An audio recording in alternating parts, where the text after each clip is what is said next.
Yo, what is going on YouTube? And welcome back to another episode of Book Reviews with Moises. Today, we are going to be reviewing The Psychology of Optimal Experience, Flow. So what's this book about, guys? This book really illuminates the idea of your attention, where your attention is, and what does your attention create? Is your attention inward? Is your attention outward? Are we being influenced by external factors? Are we being influenced by internal factors?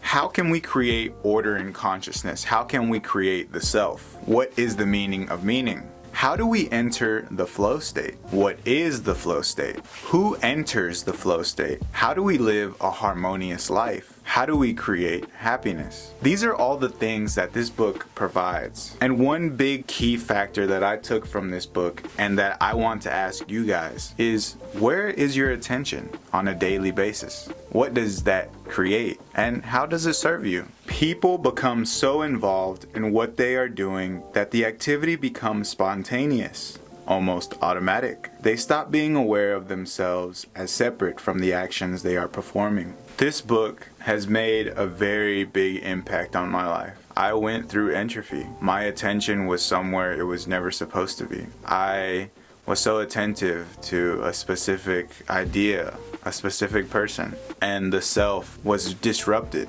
And I had done all of that to myself, all because of attention. So what's in the book? Happiness Revisited, The Anatomy of Consciousness, Enjoyment and Quality of Life, The Conditions of Flow, The Flow of Thought, Work as Flow, Enjoying Solitude and Other People, Cheating Chaos, The Making of Meaning. My favorite chapters. In the beginning of this book, they go in about attention, like on some very simplified general way of they call attention in this book psychic energy. I really want to start off cheating chaos. They illuminate on the idea of numerous humans that go through detrimental psychological events in their life, whether they lose a leg, they lose their sight, they lose their hearing. These individuals cheated chaos. And they created a harmonious lifestyle by flipping the script in their mind. They weren't attentive to the whole idea of, I lost a leg or I can't see. They took control of their consciousness. They flipped the script. My next favorite chapter, The Flow of Thought. In this chapter, I learned you can enter the flow state through thought process.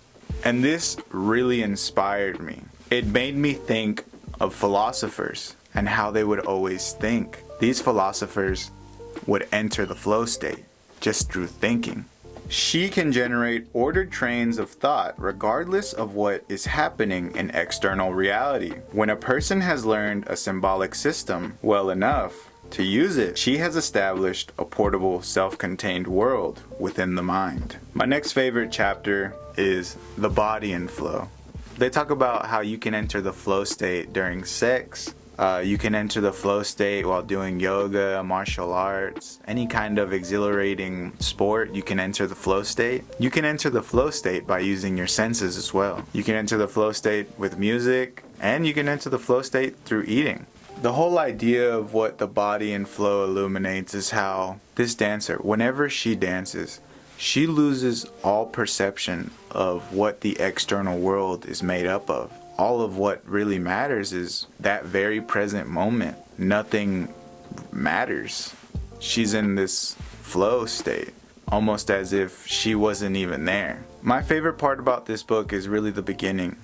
They illuminate the specific idea of what our attention is and what it can do for us. The beginning is worth it. The things I didn't like about this book, certain times and certain chapters, there was almost a little bit of too much examples, too much fluff. I would get lost in the sauce because an example would just be way too long and descriptive, and I'm just like, why does this matter? But fluff is in all books. I'm pretty sure I'll write a book with some fluff in it, but really, there might just be a little too much examples, but that's just me. That's the only thing I didn't like. Should you read this book? If you've ever had a problem in your life, you should read this book, because the only reason that problem is such a big problem is because you put attention towards it.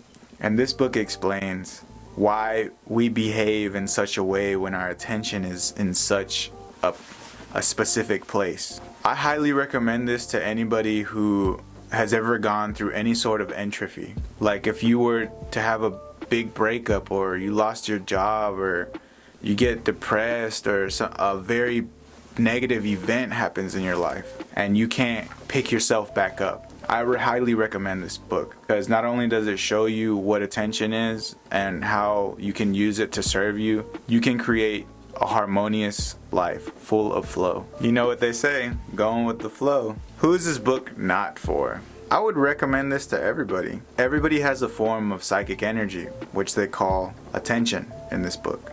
Are you interested in reading this book? Let me know in the comment sections down below, and I'll see you next time for Book Reviews with Moises.